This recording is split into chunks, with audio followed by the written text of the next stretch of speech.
2 weeks on this stuff, and then we'll see where we are. All right, so now what I want to do today, today I'm just kind of setting things up to, it'll be like a day and a half kind of a thing, right? So today we're going to go right to the end, and then tomorrow probably about half the period, so you get about half of the workday tomorrow. But the work days aren't going to be as frequent for the next couple of weeks. You're going to kind of have to you have to really just find some time outside of school to keep up with this stuff for a couple of weeks, right? So quick reminder about what we did yesterday. So first of all, the remainder theorem, right? The remainder theorem, what we talked about yesterday, tells us that if a polynomial f of x is divided by x minus k, okay, we can do that synthetically, right? K would be the number that sits outside the synthetic bracket. Then the value of the function at k is exactly what we end up filling out in the remainder box. The remainder of that quotient is equal to the value of the function at k. That's useful to us, right? Because that allows us to do things like this problem in a slightly easier way than we did before. Right? In the past, when we were asked to evaluate a function, value means number, so think what that means. Evaluate in math is one of the easier things we do. It means we're going to plug in a value and see what we get. So in this case, we're evaluating this polynomial when x equals 3. So we're just plugging in 3 for x and seeing what we get, right? Okay, that's fine. But as we talked about yesterday, exponentiating is harder than multiplying and adding, right? So instead of having to plug numbers in and take them to big powers, we can just instead rely on this synthetic bracket that we built, right? So when we're evaluating a polynomial, we can do something like this. Here's our polynomial. So that translates into the coefficients that go in the bracket, just like before, right? So what would my coefficients be in order for this one? 0, 0, 8, 0, -8, good. Okay. And what number is going to go out front? 3. No, just 3. Right? 3 is, we're checking to see if 3 is a 0. Okay? And think what a 0 means here, too. We'll come back to this. But if the value of the function at k is equal to the remainder, well, if I want to check to see if a value of x is a 0, what's that mean? What's the value of the function when I plug it in if it is a 0? 0. That's the whole point. That's what a 0 means. A 0 of a function is a value of the input that makes the function 0, makes it equal 0, right? And we'll talk a lot more about that today. Keep coming back to that idea. So we're going to plug 3 in, and then this is where all the action happens in this problem, right? Whatever we get in the remainder box, that's going to determine what our answer is. So that just, whatever we get in there is our answer. That's going to be the value of the function at 3. Okay? So now we just do the same thing we did yesterday. We just do that synthetic process. So what do we do? So we drop the 3 down. Multiply by 3. -9, we add. Good. Times by 3. Good.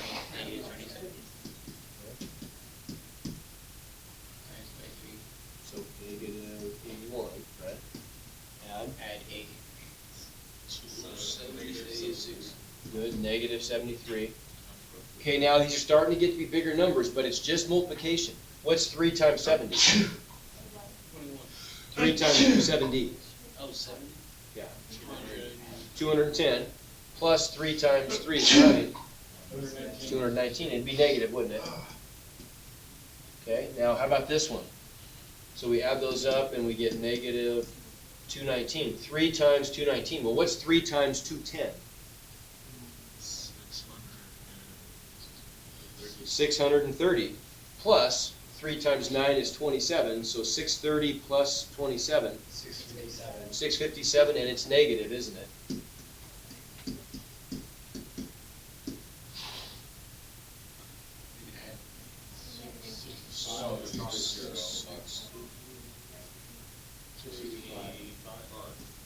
There it is. Okay, so that is our answer. The value of the function at 3 is negative 665. Okay, good. Okay, so we can use that to evaluate functions, but we can also do some other stuff with it that's strongly related. And here's the other types of questions on the assignment from yesterday. The first half of the assignment would be problems like this. Okay. The next half of the assignment's broken into two kinds of problems. One of them would be like this guy right here. Okay, so how do we know we want to check? Which of these is true? Either 3 is a 0 of this function, or it's not a 0 of this function, or it's impossible to determine. Well, it's possible to determine. That's not the answer. Okay. It's going to be one of the top two. How would we check? You check to see if there's any relation to that. Right, exactly. We want to see if the value of the function when I plug 3 in is 0, which means does a 0 show up in the remainder box if we use synthetic division, or synthetic substitution we'd call it maybe now if we're doing this kind of stuff, right? So we make our synthetic bracket. What are the coefficients going to be? 2, 2, 0. Okay, good. And what number goes out front? 3. And if we do the math, this is going to be an easy one. I get 2, 6, 8. It's not going to work, is it? You can already tell I'm not going to get a 0 there, right? I can stop. I can already see the trend. There's no way it's going to work, right? So, not a 0. So the correct answer is there. Okay, get the idea? Okay? So how about this one? So what I'm claiming here, and what I really want you to see, is that this is, in disguise, this is the same question that you just did. Okay? Asking whether x plus 3 is a factor of some polynomial is just like asking if some number is a 0 of that polynomial. It's the same darn question. Okay? Here's how we can make that transition and see that. These two statements are completely equivalent. If I say that x minus k is a factor of f of x, or I make the statement k is a 0 of f of x, it turns out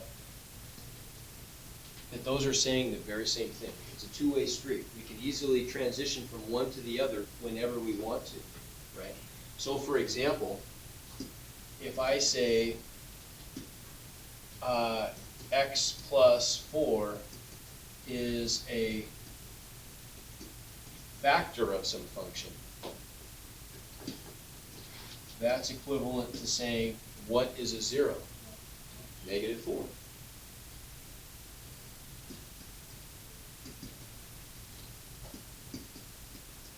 What's our recipe? Simple. The recipe is just, I can always make this transition. If k is a 0, then x minus that number is guaranteed to be a factor, and vice versa. Okay? You get the idea? Now let's look at an example of a problem that's going to be very familiar to you. We've done this about 1,000 times conservatively throughout the year. I mean, probably, maybe not quite that, but darn near it. This is one from Unit 2. Okay, I'll make one up here. So what if we got something like, say, x squared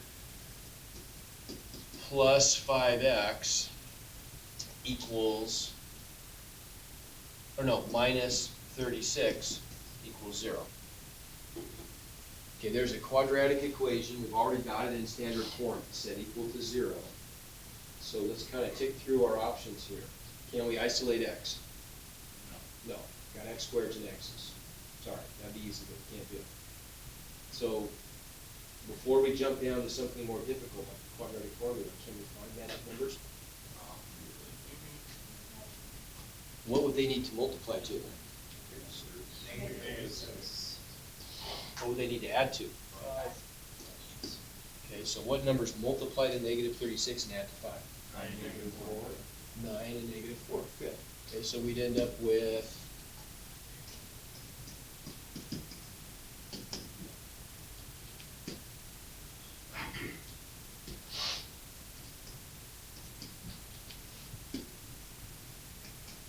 plus 9 minus 4. So we got it factored.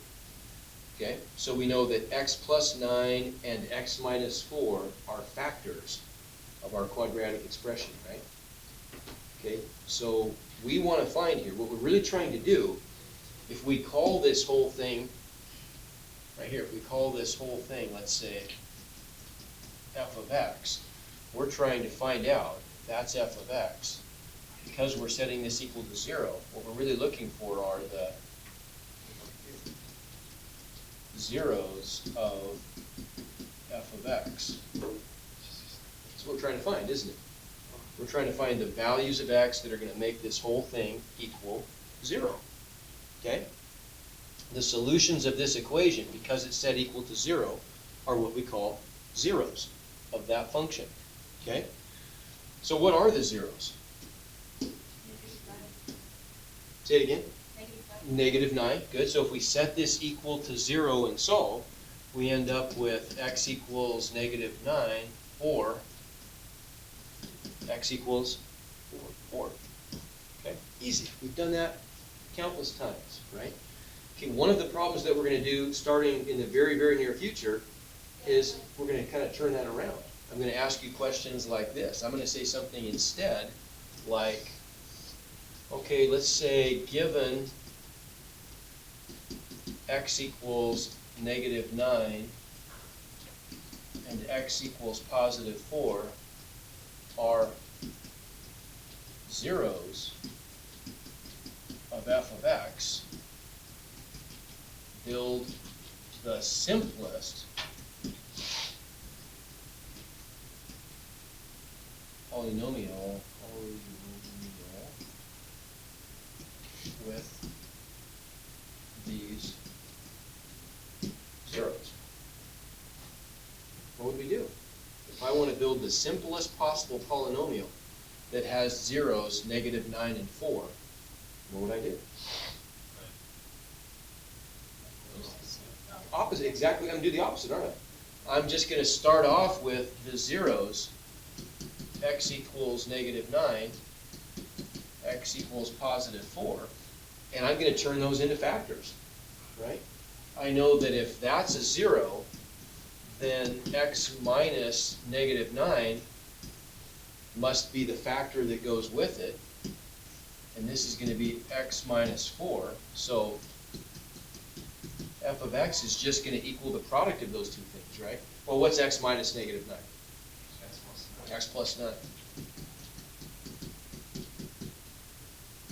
X plus 9 times x minus 4. And if I multiply all that out, what am I going to get? I'm getting that right? X squared minus 5x plus 36, right? So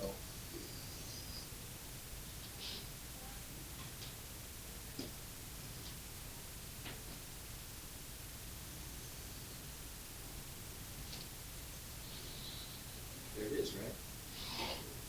Get the idea? So we've got this perfectly interchangeable relationship now where we know that saying that something is a factor is exactly the same thing as saying, okay, now we know that there's a 0 that goes with that, right? Okay, good stuff. So where we're going to go today with this, and this is, to me, this is like where algebra, like I just love teaching this stuff because it's so interesting. The things just come together here in a way that if you don't resist it, just let yourself be kind of intrigued by this, you're going to find this is interesting. There's some really cool things that come out mathematically. It's like a big puzzle. We're starting to be able to peer deeper into the puzzle and see more intricate parts of it.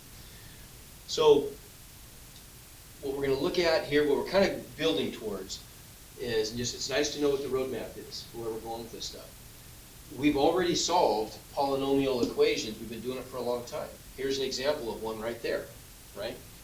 That's a quadratic equation, but that's just a second degree polynomial, right? The biggest power of x is 2, and that's a polynomial, right? A quadratic equation is the same thing as a second degree polynomial equation. So what we want to do now is we want to expand our ability to solve polynomial equations from what we already know into bigger and harder polynomials. So we want to go from second degree up to third degree or fourth degree or fifth degree, higher degree polynomials. But here's our strategy. It's going to break down into a real simple path. We're going to develop essentially 3 different strategies for solving some polynomials, not all of them. Some of them are going to be too hard to solve, and we don't even try algebraically. But some of them we can do pretty easily. And the ones that we're going to look at are going to be polynomials that either have 2 terms, which we call binomials, polynomials that have 3 terms, which we call trinomials, and the good news is we know how to do them. That strategy is essentially going to be magic numbers, right, which we already are pretty familiar with. We've done a ton of that. Or polynomials that have 4 terms. And then there's going to be a new strategy called grouping that I'll teach you. It's not hard. That goes with 4-term polynomials. And that's it. So when you're solving one of these polynomial equations, it's a really easy choice. You just ask yourself, when I put it in standard form, how many terms are there? And that determines the strategy that you use. Okay? So to get there, though, there's a little bit of background that we need to be familiar with. This is called the fundamental theorem of algebra. This is a heavy hitter in algebra. They don't call it the fundamental theorem for nothing. I mean, it's important. Right, so the fundamental theorem, here's the important way of saying this. The corollary to the fundamental theorem is actually what I'm going to refer to when I talk about the fundamental theorem. This tells us something important. It tells us that every polynomial function of degree greater than or equal to 1, okay, so the biggest power of x is 1 or bigger, okay, has exactly n zeros, including multiplicities. Now, multiplicities is a word we'll get to in a little bit, but it means essentially that some zeros can count for more than 1. Just a single 0 can actually count for multiple zeros at once. Okay, but here's the key: if it's an n degree polynomial, an nth degree is what we say in math, so the biggest power of x is n, then you can guarantee that it's got exactly n complex zeros. Okay? Okay, make sense? So, for example, go ahead. What's corollary? Does it mean like Corollary means it's kind of an offshoot. Okay. So this is the way we say the fundamental theorem, but this doesn't really help us that much. This corollary is much more useful. Okay? So then, for example, a second degree polynomial has exactly how many zeros? Complex zeros. 2. They might both be real, right? Or they might have i's in them. Okay? We've seen both kinds before. A fifth degree polynomial, if the biggest power of x is 5, exactly how many complex zeros is it guaranteed to have? 5, for sure. Okay, that's the fundamental theorem in action. Okay? So let's get a little bit of background. Let's kind of go through some problems we already know how to do, and let's see how they connect with this first. Okay? So what about something like this? Easy problem, right? If we start off with this polynomial or this quadratic equation, we put it into standard form, first thing we always do, right? And then this is one that's easy to solve by factoring. We have magic numbers that multiply to -14 and add to -5, and those are -7 and 2. And so if we apply the zero product property, what are my zeros going to be? X equals 7, or x equals -2. Okay, here's a really important connection. I got real zeros. What do those connect with if I graph the function? X-axis. What do we call those? Where does 7 and -2 show up? The x-intercepts, absolutely. So there's a super important connection. Real zeros are always equal to x-intercepts of a graph. So I'm going to write that down. Okay. So right away we know real zeros always equal x-intercepts of the graph every time. Okay, so sure enough, we get x-intercepts at -2 and +7. Let's look at another example. Here's another one that's really easy to solve. How would we solve it? What are the 2 steps to solve that one? Add 4 and then square root, right? So I get x squared equals 4. This is an isolate x kind of problem, right? And then square rooting, I get x equals what? Okay. Almost. Plus or minus. Good. So we got to get that plus or minus in there. Plus or minus 2. How many real zeros do I get?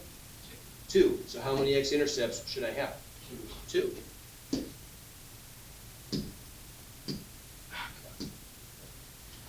What do you know? 2. Just like predicted. Okay. Let's solve this one. 2 steps to solve this one. Subtract 4. Wait a minute. Okay. Square root both sides. Okay. If I square root both sides, I'm going to get x equals, I got to do plus or minus, right?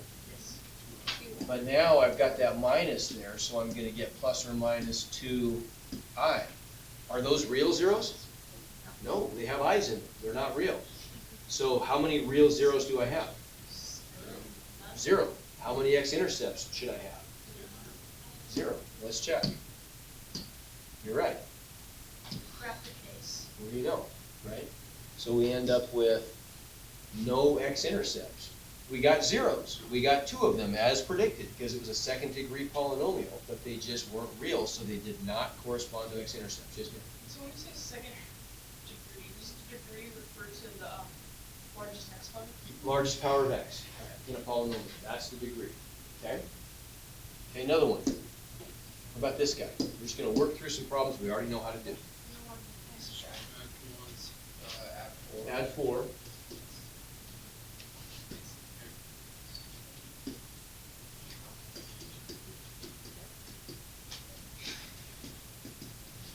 Okay, so I can't isolate x now.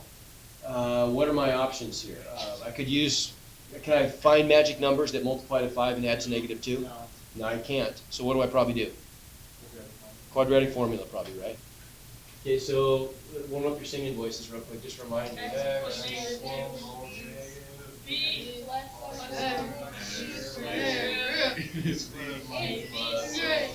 Oh, here we gotta do better now. We gotta all go together here. Okay, yeah, our voice is all warm. You haven't done your scales, but I'll trust you that, you know, we're okay. Okay, ready?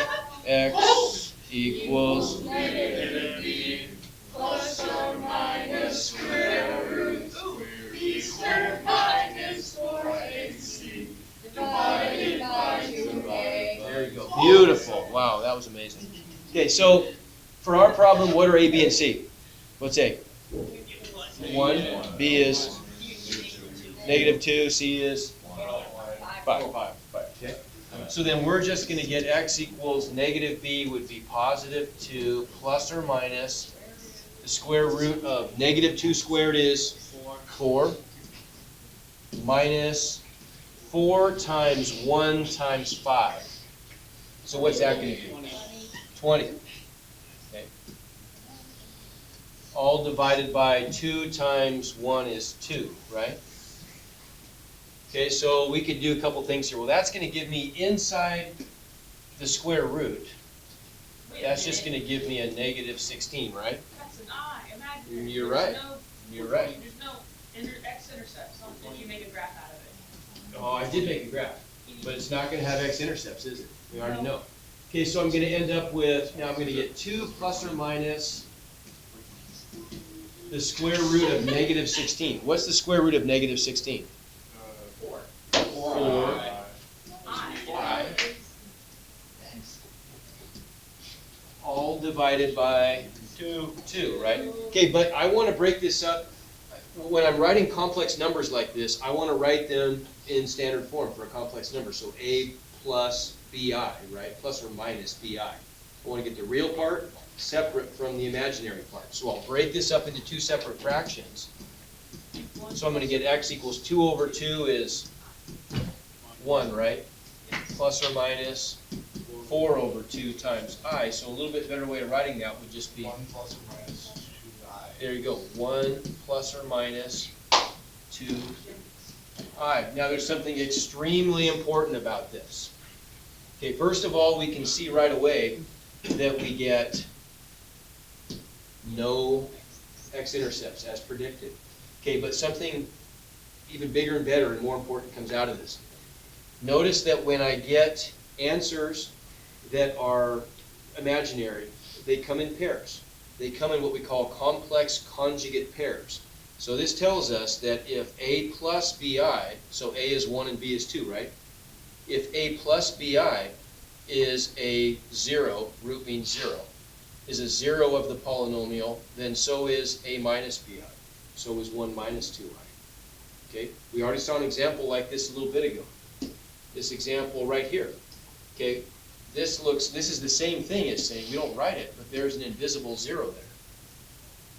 0 plus 2i goes along with 0 minus 2i.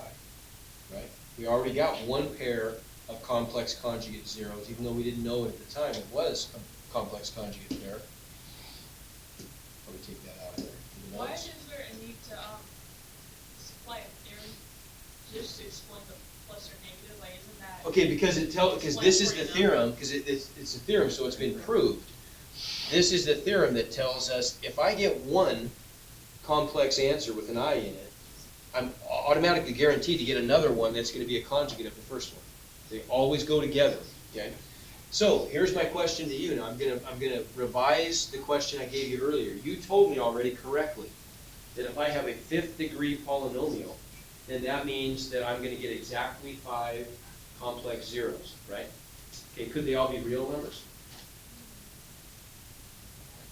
Sure, they could be. I could get 5 real numbers, and we could build that pretty easily. What if we just multiplied like x minus 1 times x minus 2 times x minus 3 times x minus 4 times x minus 5. My zeros would just be 1, 2, 3, 4, and 5, right? Those would be my x-intercepts. And I'd get a function that would end up being a 5th degree, right? If I multiply all 5 of those out, I'm going to get an x squared at the start, all right? Everybody can you kind of think about that? So it would be one that would have lots of x-intercepts, 5 of them, right? Okay, that would work. Could I have 4 real zeros? Yeah.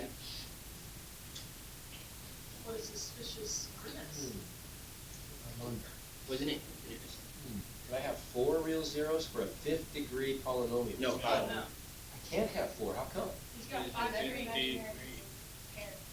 Okay, because that would mean if I had 4 real, that would mean I'd have to have an isolated imaginary, and that's impossible. They always come in pairs, right? So I could, if I had, so there's only several possibilities that are available to me here. If I make a little table, if I have a 5th degree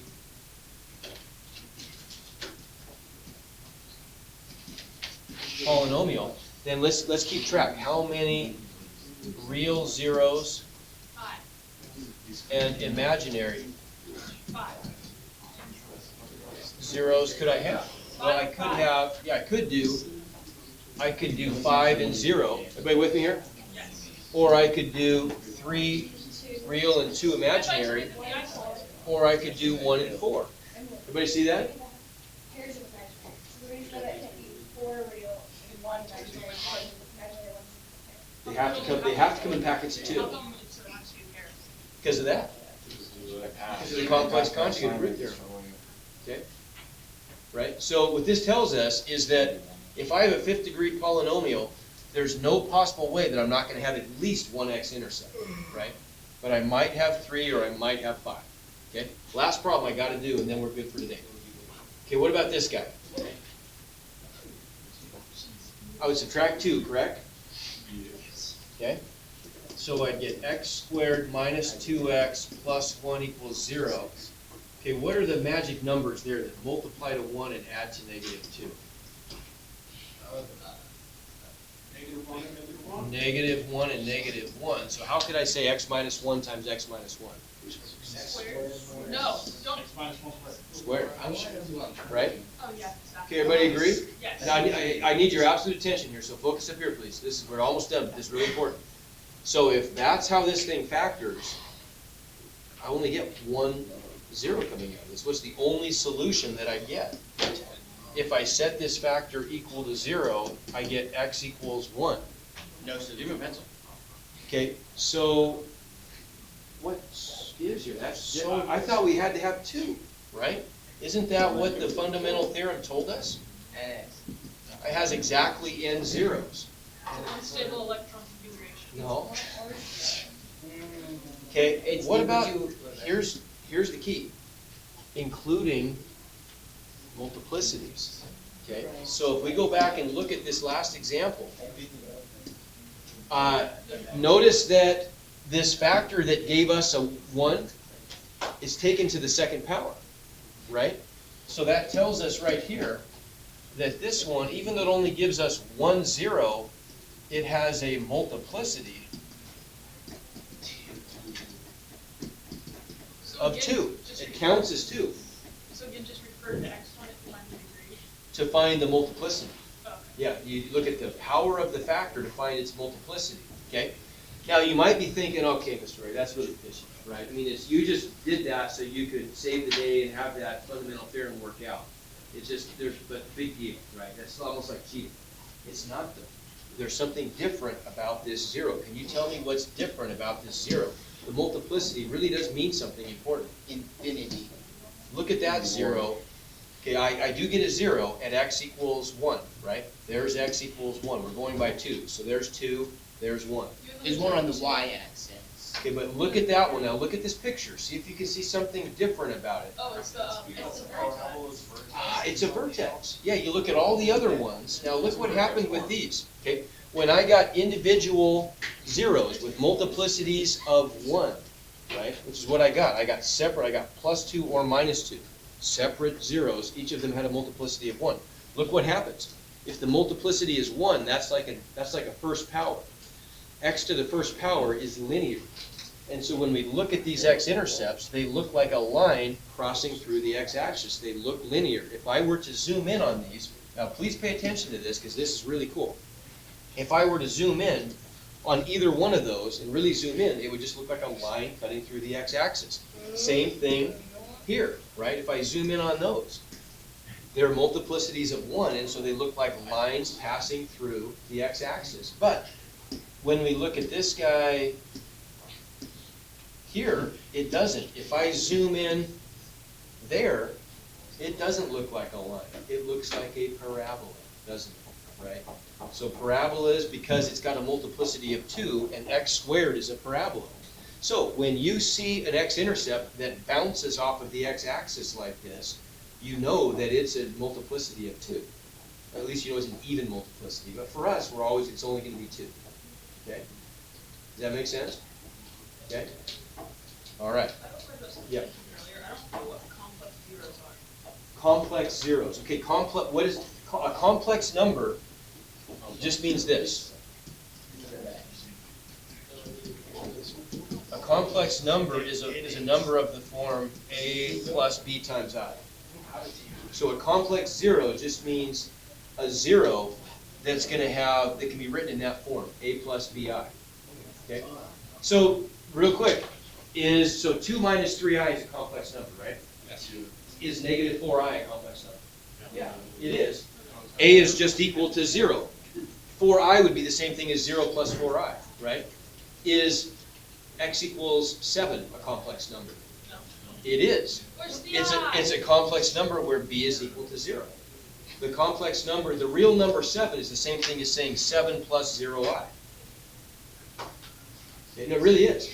Remember, if you remember back to the start of the year when we talked about complex numbers include all possible numbers. Real numbers are a subset of that, and so are pure imaginary numbers. Okay? So a complex number means any answer. Yes, really, Will.